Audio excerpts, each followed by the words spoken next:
I thought it was a mistake. That's honestly how this whole thing started. A stupid delivery mistake, the kind of thing that gets fixed with a phone call and maybe a half-hearted apology. Looking back now, standing where I am today, I almost laugh at how wrong I was. Because what started as somebody dumping steel on my property eventually turned into one of the strangest legal battles I've ever stumbled into, and somehow, against all odds, I walked away $14,000 richer. My name is Ethan Mercer, and this happened just outside the city of Everett, Washington, on a piece of land that meant more to me than most people could understand.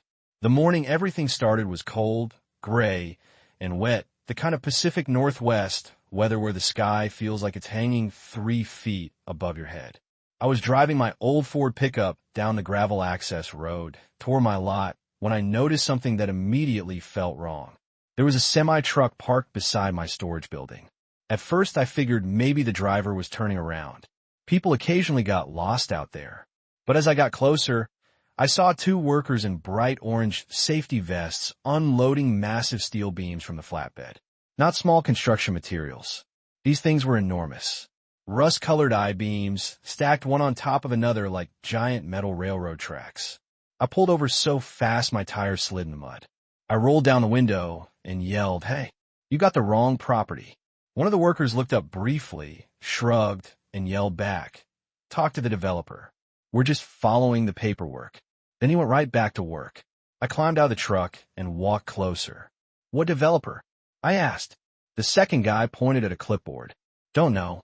We just deliver where they tell us." 20 minutes later, the truck was gone.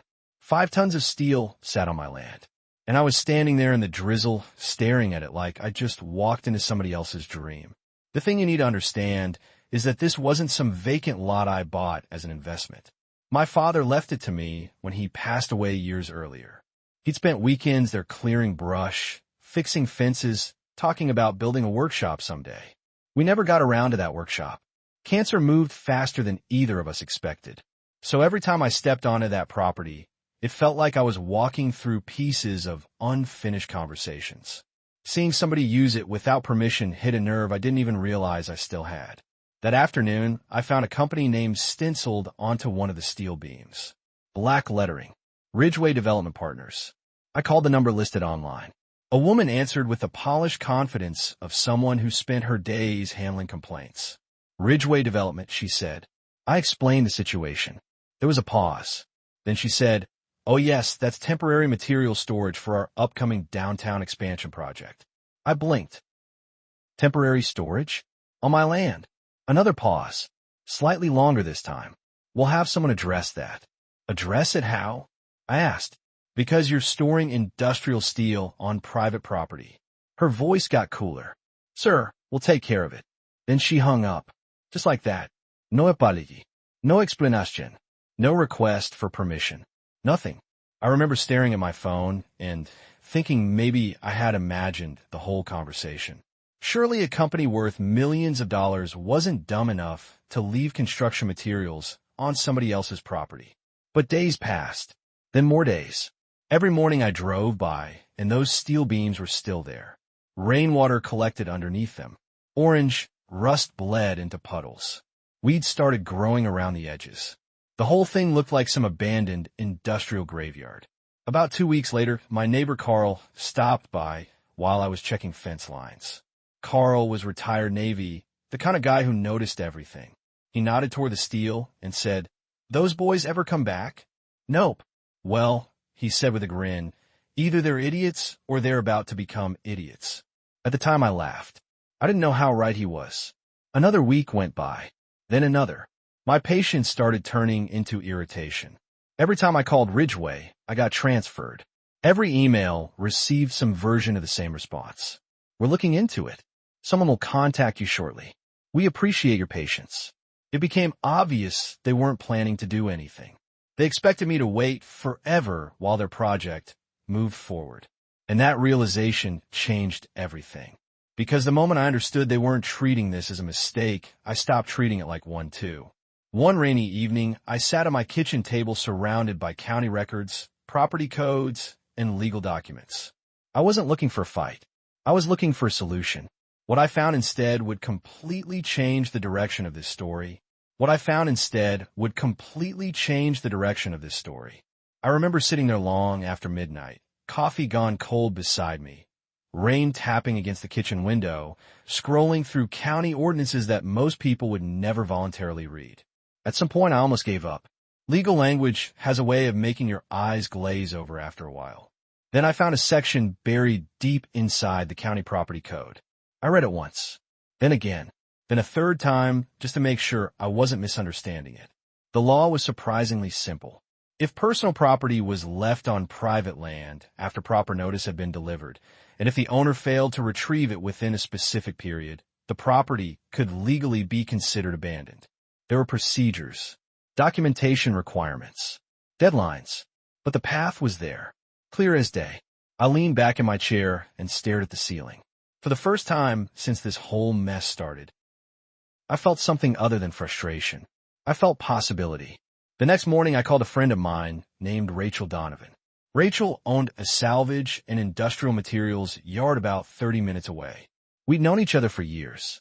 She was sharp, practical, and had forgotten more about steel prices than most people would ever learn.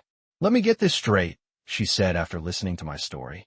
"A developer dumped several tons of structural steel on your property and then ignored you for over a month. That's about the size of it." She laughed so hard she nearly choked. "Ethan, if this ends the way I think it might end, somebody in that company is getting fired." But Rachel also gave me advice that ended up becoming crucial. Document everything. Not most things. Everything. Assume someday you'll have to explain every step to a judge. So that's exactly what I did. I became obsessive. Every few days, I photographed the steel from multiple angles. I photographed standing water underneath it. I photographed rust stains spreading across the gravel. I saved every email, every phone record, every voicemail, every certified mail receipt.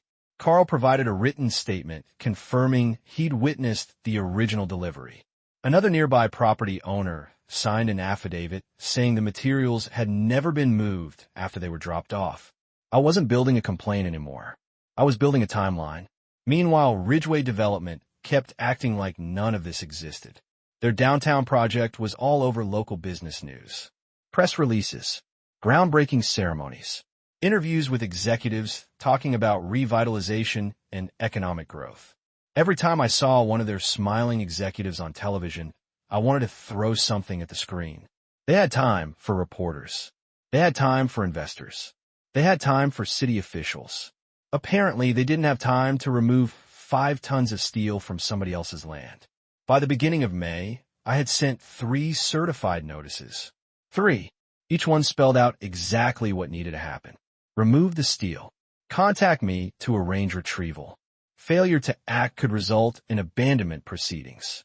The delivery confirmations showed they received every single notice. Nobody responded. Not once. That's the part that still amazes me. If even one person inside that company had picked up a phone and said, "Let's fix this before it becomes a problem," none of what happened afterward would have occurred. But arrogance has a funny way of making people ignore small problems until they become expensive ones. A few days later, I scheduled a meeting with the county clerk's office. I walked in carrying a folder thick enough to stop a bullet. The clerk, an older woman named Margaret, spent nearly 40 minutes reviewing everything. Every photo, every notice, every affidavit, every receipt. When she finally looked up, she adjusted her glasses and asked, "Did they ever respond?" "Not once." She shook her head slowly. "That's unusual. Is that good unusual or bad unusual?" I asked. She smiled. "Depends which side of the paperwork you're standing on." A week later, the abandonment period officially expired. I remember the exact date because I'd marked it on 3 separate calendars. One on my phone, one in my office, one hanging on my refrigerator. The morning arrived and nothing happened. No tracks, no calls, no lawyers, nothing. Just silence. The same silence I've been getting for weeks. At 10 o'clock, I filed the final abandonment claim package. Every document was included. Every requirement satisfied. Then I waited. Waiting turned out to be the hardest part. When you're angry, action feels easier. Once everything was submitted, All I could do was sit there wondering if I'd missed something. Maybe there was some loophole. Maybe Ridgeway would suddenly wake up and challenge everything. Maybe some executive would show up with a dozen attorneys. The human mind is incredibly creative when it comes to inventing worst-case scenarios. 3 days later, my phone rang. It was the county office. Mr. Mercer? Speaking. Your claim has been approved. I just sat there silently for a second. Approved? Yes. The materials have officially been classified as abandoned property under county code. Ownership transfers to you effective immediately. I thanked her, hung up, and stared at the wall. It felt strangely anticlimactic. No dramatic courtroom scene. No celebración. Just a phone call that changed everything. Then things got interesting. Word must have finally reached somebody at Ridgeway, because 2 days later a silver pickup truck came flying into my property entrance like it was qualifying for a NASCAR race. The driver jumped out before the truck had fully stopped. Mid-40s. Expensive boots. Expensive watch. Very expensive anger. Are you Ethan Mercer? He demanded. Depends who's asking. I am David Farlow, Senior Project Manager for Ridgeway Development. I nodded. Okay. We've been informed you're claiming ownership of our construction materials. The way he said "our" made me smile a little. That's because I do own them. His face turned bright red. Those beams belong to Ridgeway. Not according to the county. He took a step forward. You can't seriously think you can steal 5 tons of steel from a development company. I opened my truck door, reached inside, and pulled out a copy of the approved abandonment paperwork. Then I handed it to him. The transformation was remarkable. His confidence disappeared line by line as he read. First came confusion, then disbelief, then panic. Real panic. The kind people experience when they suddenly realize the consequences they've been ignoring have arrived all at once. This can't be right, he muttered. Actually, it is. Nobody informed us. I couldn't help laughing. David, I informed you. 3 times. I never saw these notices. That's unfortunate. He looked at me for a long moment. What do you want? There it was. The question he should have asked 2 months earlier. Honestly, I said, nothing. I wanted my property respected. That ship sailed. For a few seconds, neither of us spoke. Rain drifted across the gravel between us. Finally, he folded the paperwork and handed it back. This isn't over. Then he got back in his truck and left.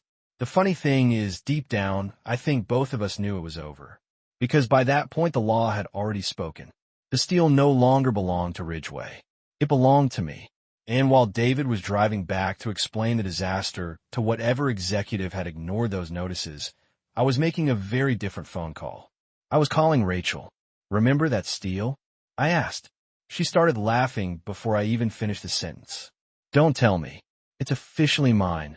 Oh my God. You interested in buying it? There was a long pause. Then Rachel said something I'll never forget. Ethan, do you realize what that inventory is worth? At that moment, I didn't. Not yet. But I was about to find out. At that moment, I didn't. Not yet. But I was about to find out. Rachel came out the following morning with one of her foremen and a clipboard. The 3 of us spent nearly 2 hours measuring beams, checking manufacturer markings, and calculating weight. Every few minutes, she'd whistle under her breath and scribble another number onto her pad. Finally, she looked up and shook her head. Ethan, this is even crazier than I thought. How crazy? I asked. Let's just say whoever forgot about this inventory is going to have a very uncomfortable meeting with their boss. A week later, she connected me with a regional supplier that regularly handled structural steel for commercial projects. The irony was almost too perfect. The supplier happened to be one of the same companies that had previously worked with Ridgeway Development. After inspections and paperwork were completed, they agreed to purchase the entire inventory. $14,000. I remember staring at the transfer confirmation on my phone, half expecting someone to call and tell me there had been a mistake. But there wasn't. The money was real. The sale was legal. The transaction was complete. Meanwhile, rumors started circulating through local contractors and suppliers. Apparently, Ridgeway's downtown expansion project had run into delays. Then more delays. Then financing issues. I never learned every detail, and honestly, I didn't spend much time trying to find out. By then, I was more interested in getting my property cleaned up and moving on with my life. But every now and then I'd drive past their construction site while running errands. Tower cranes stood motionless against the gray Washington sky. Temporary fencing rattled in the wind. Equipment sat parked exactly where workers had left it. The whole project looked frozen in time. One afternoon several months later, I ran into David Harlow again at a coffee shop near the marina. We recognized each other immediately. For a second, I thought he might still be angry. Instead, he just looked tired, older somehow. He walked over carrying his coffee and stopped beside my table. "You know," he said, "that steel situation became a case study inside the company." I laughed. "A case study?" "Yeah, they actually used it during management meetings." "What was the lesson?" He took a sip and shook his head. "Read your certified mail." For the first time since we'd met, we both laughed. There wasn't much hostility left anymore. Just the strange understanding that sometimes disasters are created one ignored warning at a time. After he left, I sat there thinking about everything that had happened. Most people hear this story and assume it's about money. $14,000 certainly wasn't nothing. It paid off debt, covered repairs, helped me finally improve parts of the property my father had always talked about fixing. But the money wasn't really the point. The point was respect. Somewhere along the way, a large company convinced itself that a private citizen didn't matter. They assumed they could occupy someone else's land temporarily because it was convenient. They assumed phone calls could be ignored. Notices could be ignored. Deadlines could be ignored. They assumed there would never be consequences. That's the part that sticks with me. Not the steal, not the check, the assumption. Because once people start believing they're too important to follow the same rules as everyone else, eventually reality sends them a bill. These days when I walk across that property after a rainstorm, I still smell wet gravel and cedar trees. The storage building is still there. The fence line is straighter than it used to be. And near the back corner of the lot sits a small workshop that finally became reality after all those years. Sometimes I stand there and think about my dad. I think he'd get a kick out of the whole story. He was the kind of man who believed patience could beat force if you were stubborn enough. Maybe he was right, because in the end, I never threatened anyone. I never yelled. I never hired an army of lawyers. I simply followed the rules more carefully than the people who thought the rules didn't apply to them. And somehow that turned 5 forgotten tons of steel into one of the most satisfying victories of my life. But here's the question I want to leave you with. If you were in my position, would you have done the same thing? After months of warnings and ignored notices, would you have claimed the steel too, or would you have given the company one more chance to take it back? Do you think what happened was justice, or do you think I went too far? Let me know down in the comments, because every time I tell this story, people end up split right down the middle. And honestly, even now, years later, I'm still curious which side you'd be on.